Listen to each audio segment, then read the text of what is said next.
Siya na to si Henry ay Mayora Naik TV. Mayora Naik TV YouTube channel. Suportahan natin. Kalingap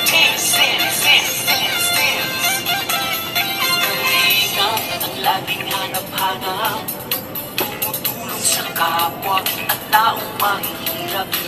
Alintana. Pagpalang araw po sa lahat ang nagbabalik ang iyong lingkod, Mayora Naik TV. At bago ko simulan ang aking video reaction sa hapon na ito, nais ko pong pasalamatan ang ama ng Kalingap, Kuya Bal Santos Matubang, Ate Edna Vlogs, Kalingap Rab, at sa lahat ng mga Kalingap partners. Suportahan po natin ang kanilang mga YouTube channel at no-skip ads po upang mas marami pa po silang matulungan ng mga kababayan natin na nangangailangan. At ganoon din po, suportahan din po natin ang YouTube channel ni Ate Roda Mix Vlog, ni Maria Cosinera, ni Rhea Olarte, at syempre sampu na sa makasamahan kong mga karepa. At ngayon nga po, ang ating bibigyan ng kaunting reaksyon. Ang video na ito ay mapapanood na kabuuan sa YouTube channel ni Kuya Bal.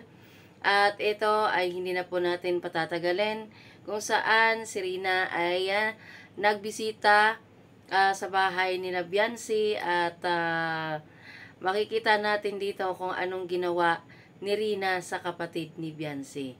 So, simulan na po natin. Kaya nakita natin si Biancy at si Rina ay nagkita na. At ayan, okay naman ang dalawa, wala naman silang kawan, wala namang problema. At ayan, so tuloy natin. Ayan na nga, nakita na naman ni Rina ang bata.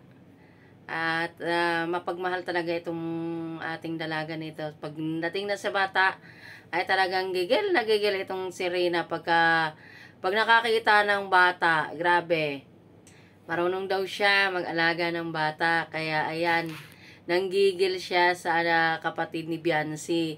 Paano, kahit niya ako nanonood lang, ako rin ay nanggigil din ako sa batang ito. Ay, grabe, Diyos ko.